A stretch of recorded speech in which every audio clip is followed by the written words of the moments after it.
Primary election day here in Alabama. Voters headed to the polls to make their choices for some of the state's top offices. Is where we start. I'm Kenesha Dees. Alongside local races for sheriff, party choices for governor, lieutenant governor, and attorney general are on the ballot. There's also a U.S. Senate seat being contested. Alabama voters also considering a pair of statewide amendments. One of the biggest races here in North Alabama will decide the Republican nominee for Alabama's 20th House District. On one side, former U.S. Representative Mo Brooks, who served 12 years in Washington. He's running against the incumbent representative for this district, James Lomax. Fox 54's Caleb Aguayo joins us live from Willowbrook, one of the largest polling precincts in the district. Caleb, what can you tell us about the race for District 20? Yeah, Kenesha, it's expected to be a tight race between two well-known names here in the Tennessee Valley. I've seen hundreds of voters out at the polls today, and some of those voters have told me they're excited to see some names on the ballot that they say represent them. And it's been a long campaign for Brooks and Lomax, but both are no stranger to knocking on doors to see what constituents have to say about issues affecting them. Those same voters are urging you to join them at the polls, saying it's the only way to have your voice represented in your party's nomination. One local man says he's pleased with the current representation, but if you're not, you still have time to go vote. I think that Montgomery has to, and they've been doing a pretty good job of paying attention to what's going on up here. Make it a habit to vote every chance we get. I mean, not everybody in the world gets to do it. If you don't vote, you can't complain about what happened. So voting kind of gives you an opportunity and the right to complain. So, if you don't try to make a difference, then you're letting other people make all of your decisions for you. And I think that's just not a good way to run a democracy. Both candidates say they've been hitting the campaign trail for months, adding that it's been a lot of work, even today. They'll be eagerly awaiting the election results with their friends and family tonight. Live in Huntsville, I'm Caleb Aguayo, Fox 54 News. Thank you, Caleb. Moving into Morgan County, where the election for sheriff is between two candidates who are very familiar with the position. The incumbent, Sheriff Ron Puckett, against former Sheriff Anna Franklin. Let's bring in Fox 54's Gabe Glassman, who joins us from Hartselle, where people have been voting all day. And Gabe, you've been out there all afternoon. How are the lines looking now?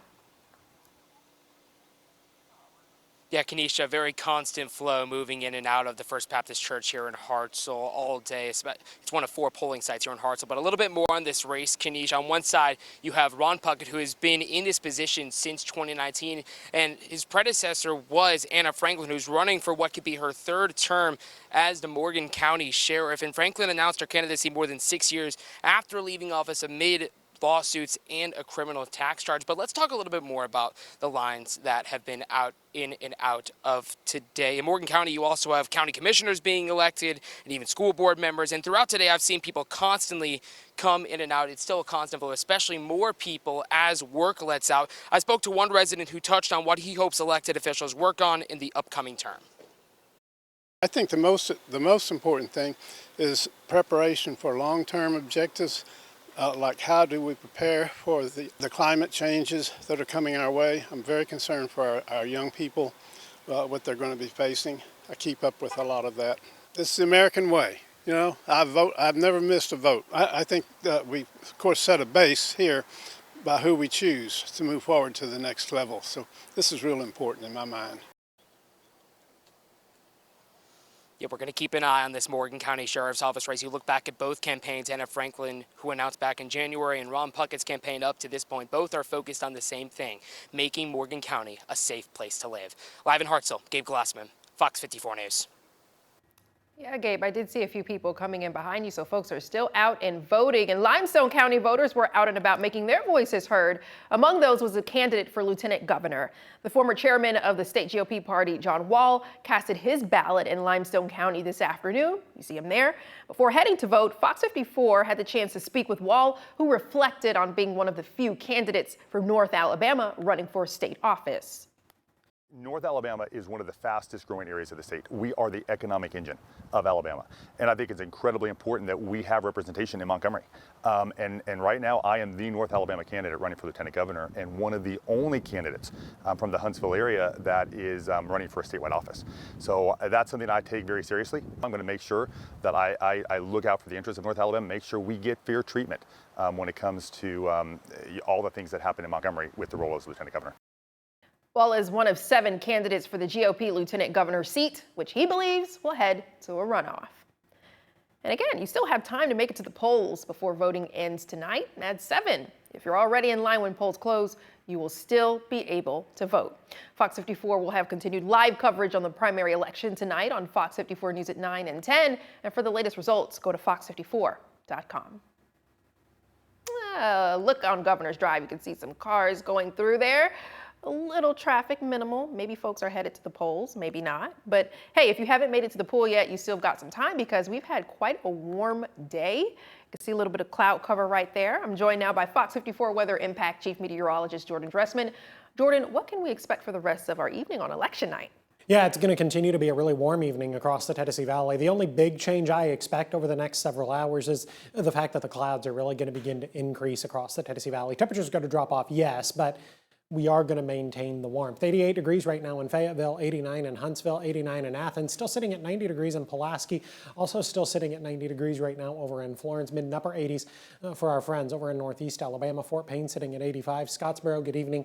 You currently find yourself sitting at 87 degrees. Again, maintaining the warmth through the rest of the evening. 86 at 7, 83 at 8, 78 by 9, 76 degrees by the time we get to 10 p.m. And again, I do anticipate that the cloud cover is going to kind of continue to build in across the area. Probably not going to be talking about any rain this evening. That, however, could change as we head into the overnight. We're not really talking about any rain right now, maybe just a light isolated shower hanging out up across southern Middle Tennessee. But as we head into your Wednesday and the days beyond, we're talking about better chances for widespread showers and thunderstorms. We'll discuss it in a few minutes. A road rage incident in DeKalb County turned violent when investigators say shots were fired into an occupied car along Highway 75. Deputies say the confrontation involved at least 2 cars traveling northbound when the driver of one car allegedly opened fire into the driver's side of another car before leaving the area. Russell Vinicelli was later located by investigators at a home in Crossville. Vinicelli now faces 6 counts of discharging a gun into an occupied vehicle. He's held at the DeKalb County Jail on a $180,000 bond. A man now faces a slew of charges following a child exploitation investigation by Huntsville Police's strike unit. Authorities say the investigation began when the strike unit received a tip back in March about the possible uploading of child sexual abuse material. Emmanuel Smith, the man you see on your screen, was identified as a person of interest. The search warrant was executed today on a home on Quail Drive in Huntsville. Several electronic devices were seized during the search. Smith, charged with 9 counts of possession of child porn, he's held at the Madison County Jail on a $270,000 bond. A month-long drug investigation led to the arrest of a Huntsville man after authorities found more than 1 kilo of fentanyl. Investigators say Michael Fitz was stopped while transporting more than 1 kilo of fentanyl into Huntsville. Officials estimate the drugs carried a street value of more than $200,000 and say the seizure may have prevented hundreds of thousands of lethal doses from hitting North Alabama's streets. Fitz is held at the Madison County Jail on a $1.5 million bond. The Scottsboro Police Department says it stopped an attempted cyber attack before any sensitive information could be accessed. Officials say staff quickly detected suspicious activity and isolated the threat, preventing encrypted files from records from being removed. At this time, investigators say no evidence identifying information, photographs, videos, reports, or other department data was compromised. The department now working with information technology experts to strengthen cybersecurity protections and prevent future incidents. So they are new people and they wanted a change, and the older people here did not. Yeah, we're talking about whether one city will go wet in terms of alcohol. There's more on the ballot than candidates. Residents in the town get to decide if Falkville will allow alcohol sales. Fox 54's Logan Alexander Russell takes us there. And double the fun for this top teacher, a double honor. We get to meet this week's Fox 54 top teacher. Stay with us.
While voters across the state are choosing a new leader in today's primary elections, one Morgan County community faces another decision.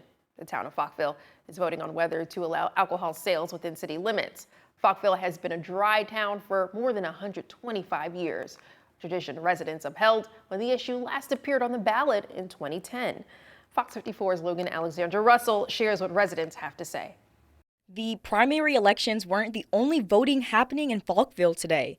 While voters check the boxes for their state and local leaders, a highly anticipated topic right at the bottom of the ballot is drawing the biggest crowds. For nearly 140 years, this small community has remained entirely dry. Today, the choice to upend that history is back in the hands of the people. I voted no because I want our sweet little town to stay sweet and little. I don't want it to go wet. Wright is not alone. Off camera, numerous residents told us they cast a no vote today because they want Falkville to remain a dry town to protect that small town atmosphere.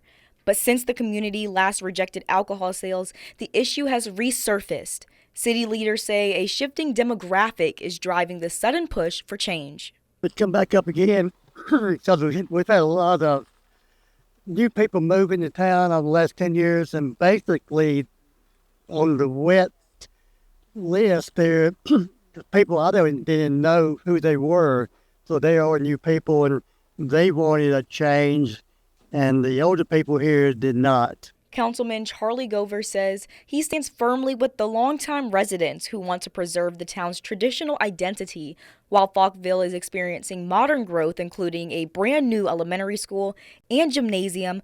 Many here say they remain convinced that introducing alcohol sales will bring an unwanted shift to the community's calm, instead of the economic benefit promised by supporters.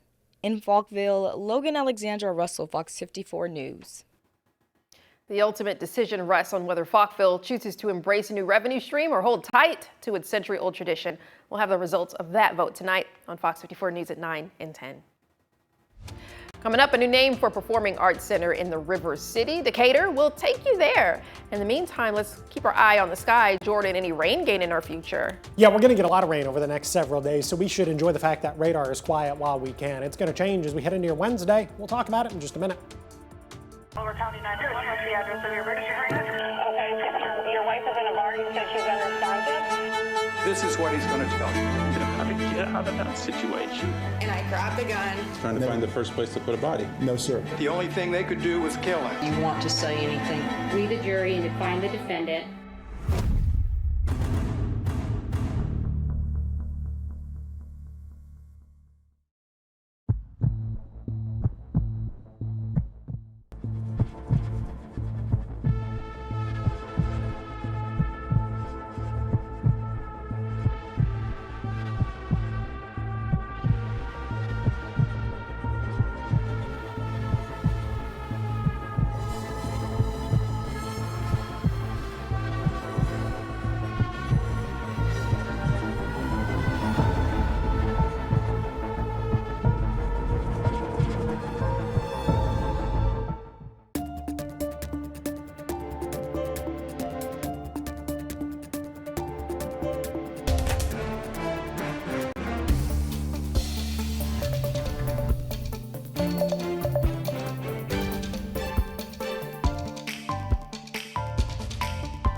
We're rounding out our last Fox 54 top teachers of the school year, and I'm really excited to introduce, or should I say, reintroduce this week's recipient.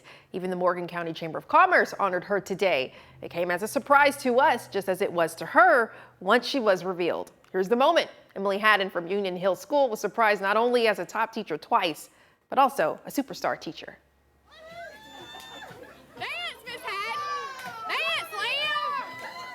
Emily Haddon teaches kindergarten at Union Hill School in Morgan County. Saw her there celebrating. She's taught there for 4 years now. She was named Decatur Morgan County Chamber of Commerce's superstar teacher for the month of May, but she's no stranger to us. We honored her as a Fox 54 top teacher back in November of 2024, and her message to her kiddos hasn't changed. Dream big. I think I wrote on most of their report cards to dream big, and then I closed out my parents this year, and I said, to them, shoot for the moon. Even if you miss, you're going to land amongst the stars. So, a beautiful message. Well, Haddon was awarded a $150 gift card for her classroom, a $50 gift card for personal use, and a $1,000 grant awarded to Union Hill School from the Chamber's One Vision Foundation. Her principal, Dee Dee Hendricks, nominated her for Superstar Teacher, which Hendricks says is a first for Union Hill School. It is a great honor for Ms. Haddon to be recognized. Her hard work and efforts doesn't go unnoticed, and she really pours into the classroom inside with her students, but also with teachers, and she's always willing to take on a challenge.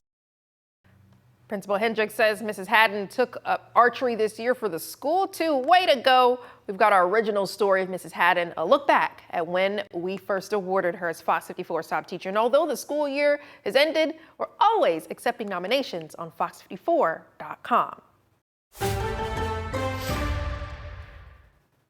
Well, look at there, hazel green, coated with beautiful sunshine and some high temps. We reached the 80s, high 80s. Perfect weather, I guess, for some poolside activities. I mean, if you had the opportunity today to find a pool, today would have been a great day for it, and probably the last perfect day this week. So do with that information what you will. Are you a fan? Are you glad to see the warmer air kind of hanging around? Yes, but that's a bummer because we're also approaching Memorial Day weekend. Yeah, I know. I'm really not the bearer of good news when it comes to the forecast for Memorial Day weekend. Let's talk about it. First, we'll start with today. Temperatures, yes, climbed into the upper 80s.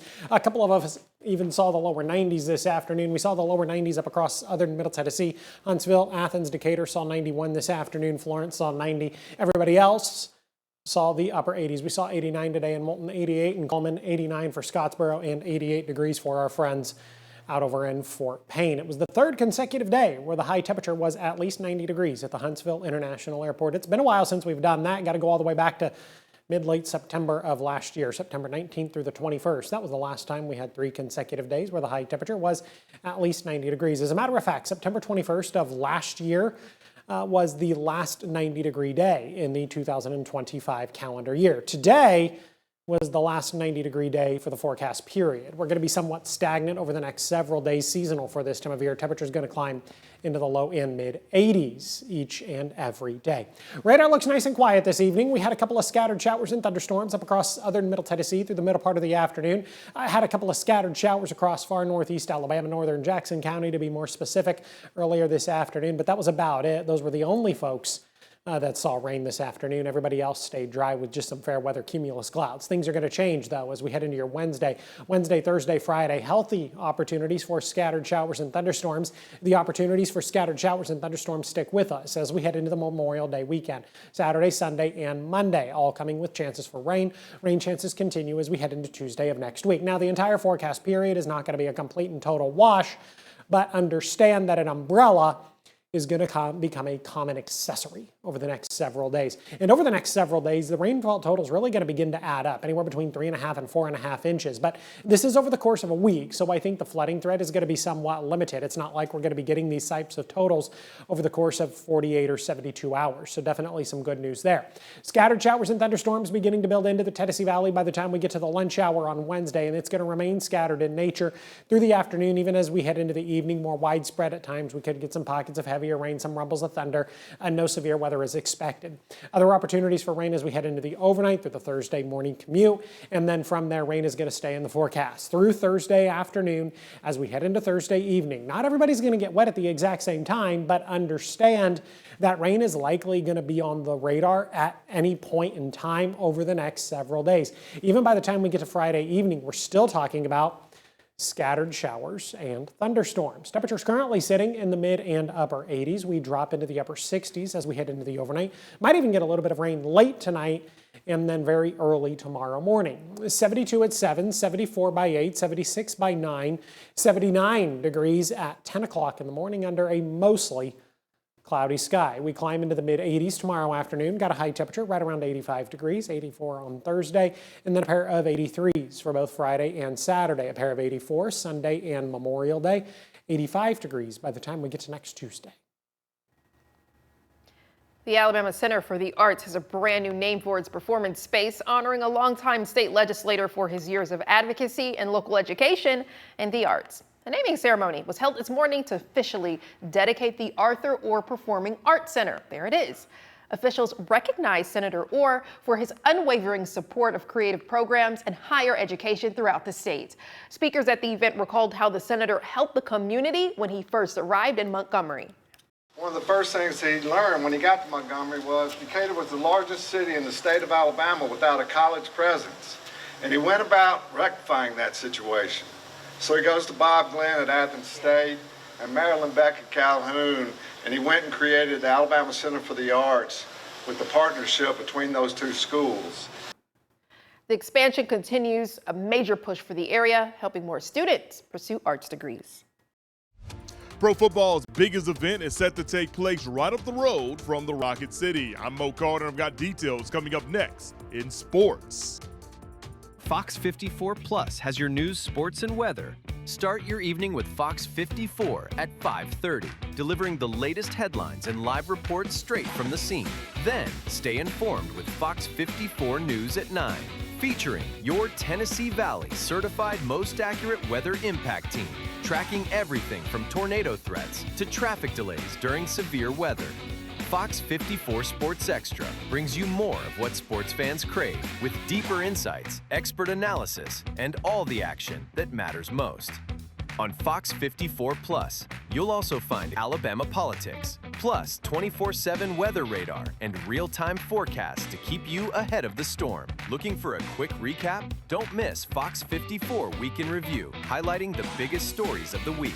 Jumpstart your morning with Morning Rush, fast-paced news updates featured with uplifting stories from across the globe. Get your entertainment fix with Getting Real, where we break down movie reviews, top 10 lists, and spotlight the newest film. Die Hard fan? Locked On Sports dives deep into the Crimson Tide, the Tigers, college rivalries, and pro action. True Crime Warrior Style? Killer Cases brings you gripping real-life stories that stick with you. Hungry for more? Cooking with Style serves up mouth-watering recipes that are easy to make and impossible to resist. From movie previews before you head to the theater with Take a Look, to must-know headlines from across the region and around the world with In the News. Watch all of these shows on demand and also on the Fox 54 News app. Available on Android and iOS devices. Streaming 24/7.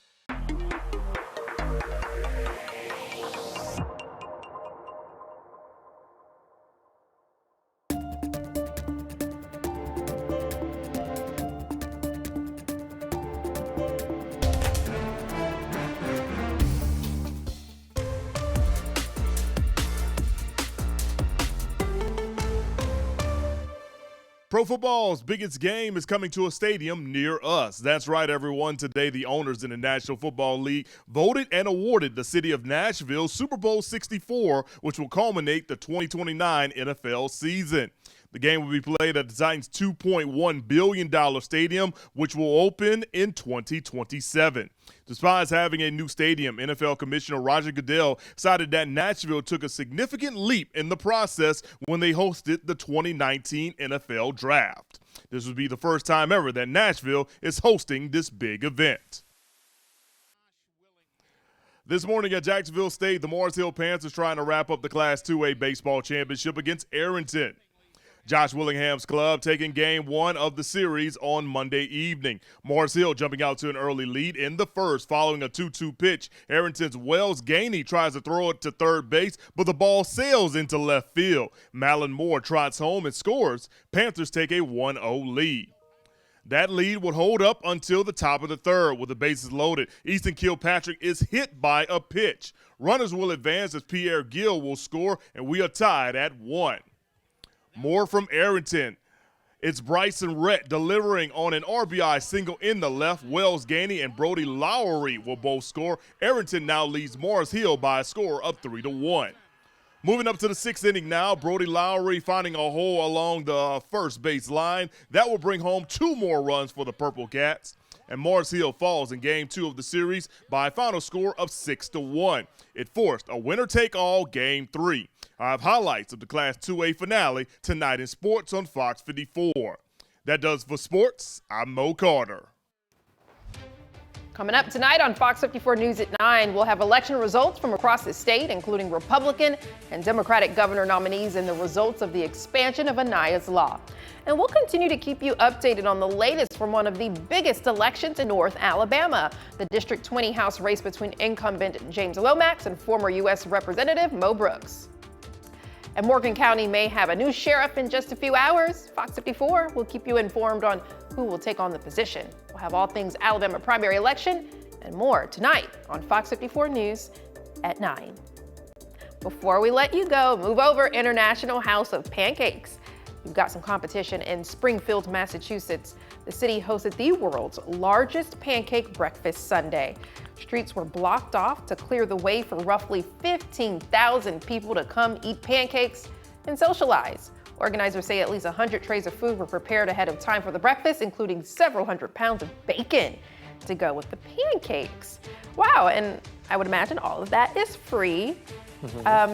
I do like pancakes, but I've been taking a liking to waffles lately. Okay, so if you had to choose, you know, if somebody walked up to you tomorrow morning and said, Kenesha, you get a pancake or a waffle for breakfast, would you choose the waffle?